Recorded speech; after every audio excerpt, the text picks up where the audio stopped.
Today's video is sponsored by CuriosityStream. Get access to my streaming service Nebula when you sign up for CuriosityStream using the link in the description. So after a while of daydreaming about getting my hands on Zeiss rail, I finally did. And it's smaller than I expected, and it is shaped a little weird, but it feels really firm in the hand, and I can definitely do some work with it. You ready? Let's go!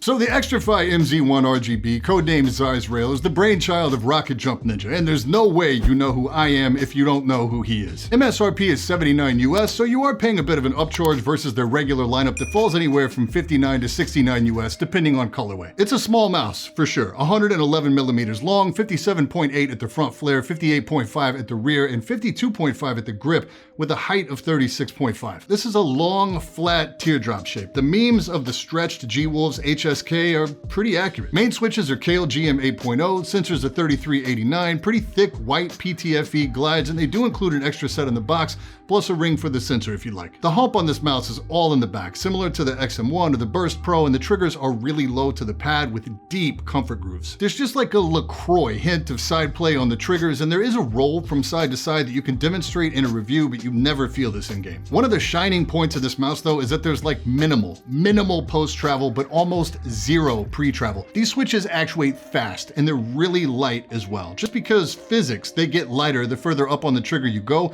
so if you do have larger hands and your fingers are right at the very front edge, they feel super fast. Really like the trigger feel on this mouse. There is something a little weird on mine that I really hope is limited to my copy. The outside edge of mouse 2 is aligned properly to the rest of the shell. The outside edge of M1 is not. It's raised quite a bit, so much that you can actuate the switch by pushing down on that raised corner. You can't do that on mouse 2. Doesn't affect the function of the mouse at all, but it's something visual that I noticed right away. The shell is like a translucent gray, like a smoke colorway. There are holes, but they're smartly arranged in such a way that you probably won't actually be touching any. On the thumb side, it's flat, right under those side buttons. On the outside edge, you may hold this in such a way that your ring and pinky finger both sit on the flat portion of the shell also. The RGB in the shell looks all right, but I'm sensitive to visual symmetry, so it messes with me a little bit because the strip continues further down the length of M2, and on M1 it stops short because it interferes with the side buttons. You can also see the Xtrfy logo through the top shell, and you've got a little RJN logo hiding right in front of your thumb as well. The weight comes in right about 60 grams on my scale, and despite the low weight, it's built very well. There's no flex, no creak at all. It's solid. The side buttons feel really good too. As is almost always the case, the front has less post-travel than the rear. This mouse is so flat that my thumb basically covers the whole side, top to bottom, but I haven't accidentally triggered a side button yet. They are small, but I like them. The scroll wheel feels like standard Xtrfy. I like the rubberized edges because you don't have to move your finger to the top of the wheel. You can kind of side scroll it and still keep your finger on M1. I do kind of wish it was a little easier to depress, but outside of that, no issues.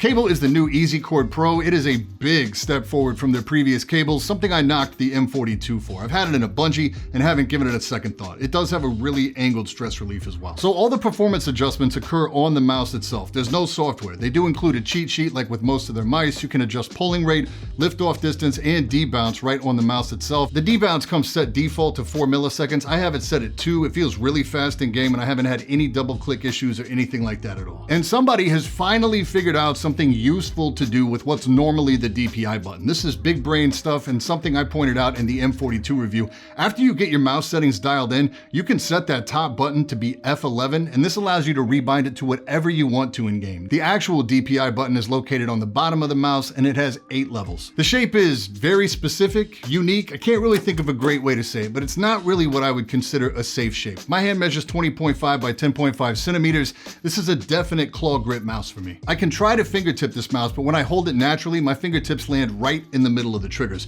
When I choke up on the mouse, the hump fills my palm out so much that I have pretty limited vertical movement and fingertip. On the plus side though, this hump is what gives it such a consistent grip for me. Like even though the Final Mouse Ultralight 2 is similar in size, I never get a consistent grip with that mouse. You may have also noticed in some of my videos that I sometimes have a habit of holding my index finger up off the trigger before I take the shot.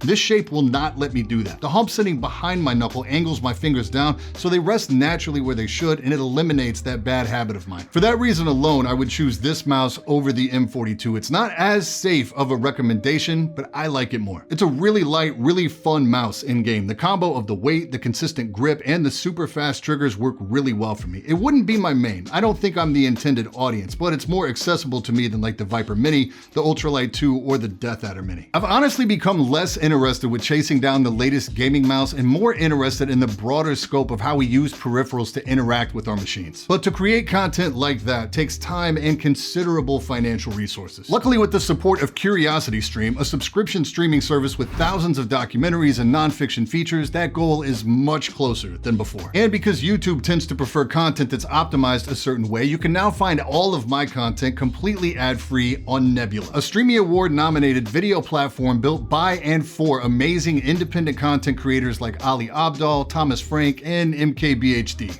Maybe you've heard of him. We're building Nebula because we want a place for content creators to try out new ideas or extended cuts that might not work well for YouTube or might not get picked up by the algorithm. And CuriosityStream loves independent creators. So if you sign up at curiositystream.com/badseedtech, you'll not only get access to CuriosityStream for 26% off or $14.79 per year, you'll also get access to all of the content on Nebula totally free. When you sign up for CuriosityStream, you'll get access to thousands of documentaries like this series called Ancient Engineering that dives into how the first vehicles and structures evolved into what we see today. Plus, you'll be helping out not just me, but the entire educational community and yourself, because all of my content appears on Nebula completely free of any ad reads like this one. Big thanks to CuriosityStream for sponsoring today, and thank you for your time. I really appreciate it. There's not really too much else to say about it. The M1 trigger issue bums me out a little, but hopefully it's not widespread. Xtrfy clearly knows how to make a mouse, and Xi clearly knows how to use one, so it's no surprise to me that the MZ1 RGB is a well-executed concept. The value conversation here is interesting because it's not really a safe recommend unless you're just dying to get your hands on an XM1 Mini. Plus, it's pretty tough to get me gassed up about an $80 wired mouse these days, but the shape is definitely unique, and Xi's take on mouse shape is part of what you're paying for here. He basically molded his version of perfect, so if you happen to have similar hand dimensions, you may find some level close to perfection for you as well. So it puts me in kind of a tough spot here because as a reviewer, I hesitate to tell everyone to run out and buy it because it's not the safest recommendation out there. But as an enthusiast, I want everyone to experience it to see how or if the shape works for them. I can't say that it's a damn good claw grip mouse for me. Spots generally reserved for like the XM1 and the MM710. For the reduced size alone, I like it better than the XM1. Versus the MM710, I prefer the MZ1 with the hump being pushed further back and the slightly narrower grip width, and I really like the trigger feel on the MZ1. A lot. It's also just plain cool that Xi got the opportunity to develop his own mouse. He's definitely put his time in and paved the way for a lot of reviewers out there, myself included. He's earned his moment.